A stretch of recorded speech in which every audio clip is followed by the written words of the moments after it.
예수님 부활하셨음을 믿으십니까? 네, 오늘 짧게 하나님의 말씀 나누기를 원합니다. 이스라엘 백성들은 자기들을 구원할 메시아가 온다, 자기들의 민족을 구원할 구세주가 온다는 사실을 정확히 믿고 알고 있었던 사람들입니다. 그래서 이 한 사람이 어느 날 갑자기 그들의 인생에서 예수라는 한 사람이 등장합니다. 그리고 그가 하나님의 아들이고 메시아다라는 소식을 듣게 되죠.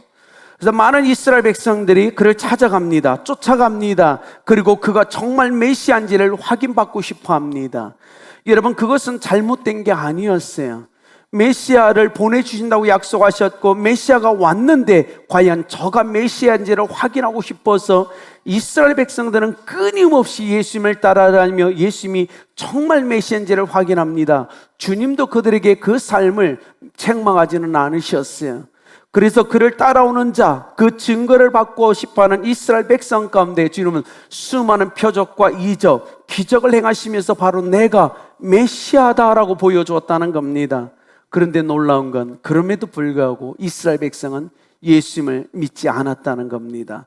여러분, 인간의 모든 죄와 죽음, 이 생명의 문제를 가지고 십자가에 죽으시고 부활하셨음에도 불구하고 끝내 이스라엘 백성은 죽게 돌이키지 않았어요. 이게 안타까움이었죠. 어쩌면 오늘 성경에 등장하는 이 나사로의 집에 오신 예수님, 그리고 그와 대화하는 이 마르다도 조금은 달랐지만 어쨌든 좀 비슷했습니다. 예수님이 오늘 나사로가 죽은 이 마르다와 마리아 집에 오십니다. 예수님이 오신 목적은 바로 나사로가 죽어서 조문하러 온 게 아니었어요. 그런데 마르다는 예수님이 조문하러 왔다고 생각했어요. 내 오라비가 죽었으니 예수님이 오늘 우리 집에 온 건 조문하러 왔을 거라고 생각했다는 거예요.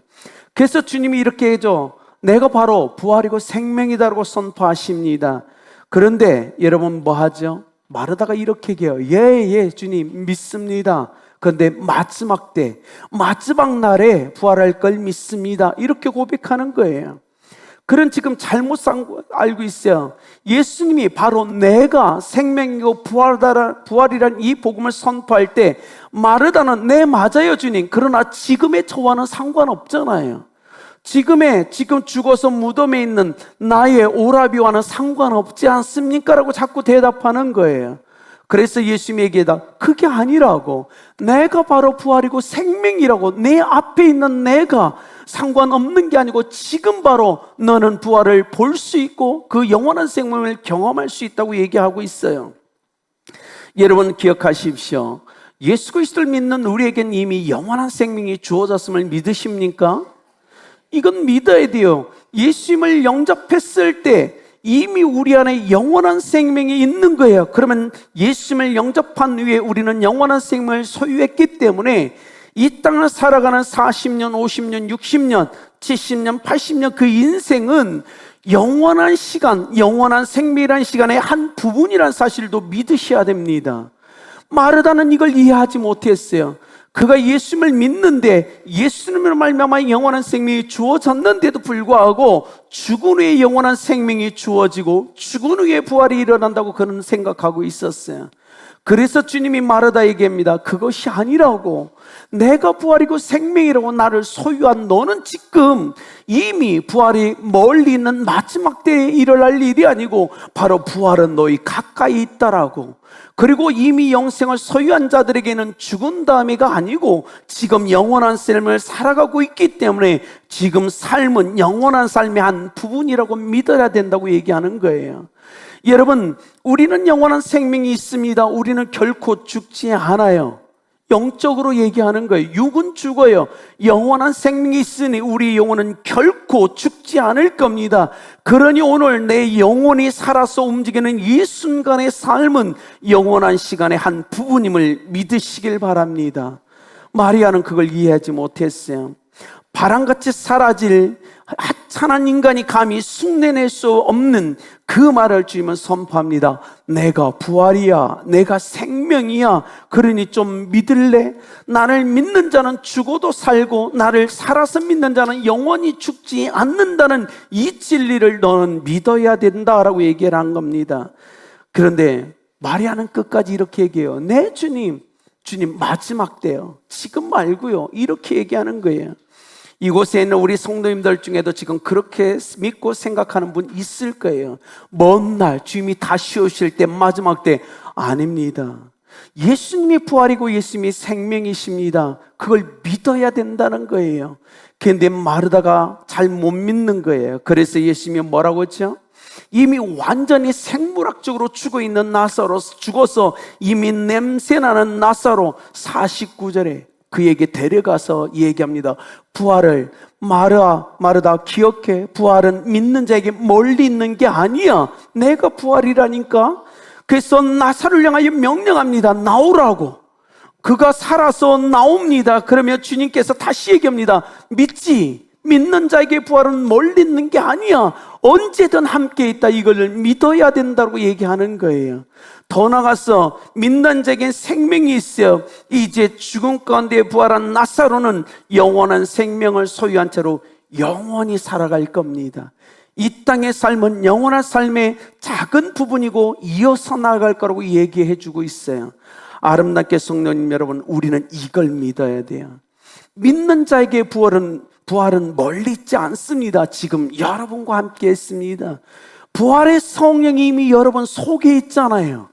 그러니 여러분은 항상 부활을 가지고 살아가는 사람들입니다. 두 번째, 영원한 생명을 소유했기 때문에 우리는 죽어서가 아니고 지금 영원한 생명을 갖고 살아가는데, 오늘 인생의 삶은 영원한 삶의 한 부분임을 믿으시길 바랍니다.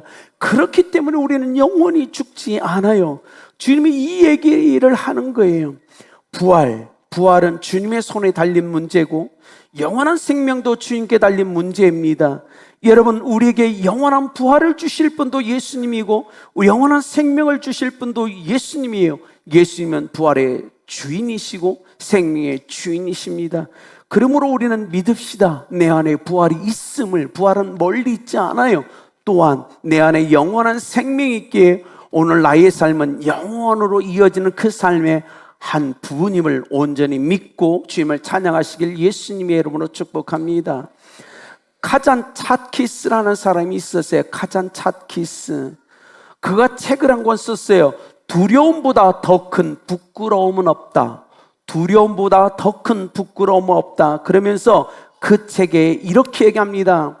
사랑하는 사람들, 죽음이 뭔지 아십니까? 죽음은 아주 늙은 사기꾼입니다. 그는 죽음은 끊임없이 우리에게 사기를 칩니다. 어떤 사기를 하면 죽으면 다 끝난다, 영원한 이배들이라고 자꾸 사기를 칩니다. 그래서 우리는 사랑하는 사람을 떠나보낼 때 끝없이 아파하고 좌절하고 절망합니다. 그래서 그 색을 채면서, 그러나 기억하십시오, 죽음은 사기꾼일 뿐입니다. 그러면서 자기 이야기를 해요. 가장 찻키스가 자기가 젊었을 때 죽음이 너무너무 두려웠어요. 너무 공포스러웠어요. 그래서 어떻게 하면 이 마음의 죽음에 대한 공포, 두려움을 이겨낼 수 있을까? 그리고 어느 날 한 수도원의 수도사를 찾아갑니다. 그리고 이렇게 얘기해요. 저는 죽음이 두렵습니다. 죽음이 두렵습니다. 죽음의 공포 가운데 저는 살아갑니다. 어떻게 해결할 수 있죠? 그러자 수도사가 카잔 찻키스를 들고 공동묘지에 갑니다. 그리고 한 무덤을 보여줍니다. 자, 보세요. 여기 무덤이 있죠? 네. 비어있죠? 네. 기억하십시오. 이 무덤은 장차 제가 들어갈 무덤입니다. 그러면서 옆에 비석이 하나 세워져 있는 거예요. 그리고 이 수도사가 카잔 찻키스 얘기합니다. 읽어보시겠어요? 그랬더니 거기에 이렇게 쓰여 있습니다. 이봐, 죽음아, 나는 내가 두렵지 않다. 이렇게 써 있는 거예요. 수도사는 자기가 죽을 무덤을 파놓고 있었어요. 그리고 그곳에 비석을 세워냈어요. 이봐, 죽음아, 나는 결코 내가 두렵지 않다. 그러면서 이 수도사가 가장 찻키스에게 이렇게 얘기합니다. 기억하십시오. 무덤은 노새와 마찬가지입니다. 죽음은 노새와 마찬가지입니다. 우리를 태우고 우리를 신에게 인도하는 하인에 불과한 겁니다. 그러니 죽음을 두려워하지 마십시오. 여러분 믿으십니까? 죽음은 공포가 아니에요. 죽음은 우리를 태우고 하나님께 인도하는 하인이고 노새에 불과하다는 사실입니다. 왜냐하면 우리는 영원한 생명을 이미 소유했기 때문입니다. 지금은 우리는 영원한 생명을 갖고 살아가기 때문에 인생은 영원한 삶의 한 부분이고, 우리가 육체적 죽음, 생물학적 죽음을 맞이했을 때 죽음은 우리의 하인이 되고 노새가 되어 우리를 태우고 영원한 하나님 앞으로 인도해 갈 겁니다. 그래서 주님은 마르다에게 얘기하는 거예요. 마르다, 내가 부활이고 내가 생명인 걸 믿니? 믿는 자에게 부활은 멀리 있는 게 아니다. 그리고 너는 이미 영원한 생명을 소유했고 영원한 삶의 한 부분을 살아가고 있어. 그러니 믿어야 돼. 여러분, 그리스도인은 그런 겁니다. 예수님은 죽은 자를 살리셨습니다. 그리고 본인도 죽으시고 부활하셨습니다. 그리고 영원한 이 소망을 가지고 우리에게 부활의 소망 가운데 인생을 살아가라고 말씀하고 있습니다. 사랑하는 여러분, 결론적으로 이겁니다. 여러분 지금 부활의 성령을 모시고 있는 분입니다. 부활은 여러분과 함께 있습니다. 멀리 있는 게 아닙니다. 죽은 어느 날 마지막 때가 아닙니다. 그리고 여러분은 영원한 생명을 소유한 자들입니다. 지금 영원한 시간, 삶의 한 부분을 살아간다는 자신감과 믿음을 가지고 거침없이 살아가십시오. 그리고 육체적 생물학적 죽음이 왔을 때 두려운 것이 아니라 그것이 우리를 태우고 가는 노새가 되어 우리를 영원한 하나님 앞으로 인도해 갈 걸 믿으시길 바랍니다. 주님이 마르다에게 이렇게 얘기합니다. 믿느냐? 너 이걸 믿어? 믿어야 된다고 얘기합니다. 여러분은 어떻게 대답하시겠습니까? 우리도 동일한 대답을 해야 되지 않을까요? 믿습니다. 부활은 내게 멀리 있는 것이 아닙니다. 이미 내 안에 있습니다.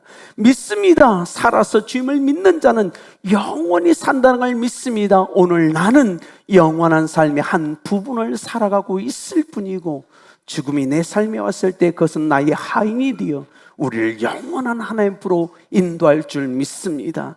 그렇게 고백하며 인생을 담대하게 살아가시길 예수님의 이름으로 축복합니다.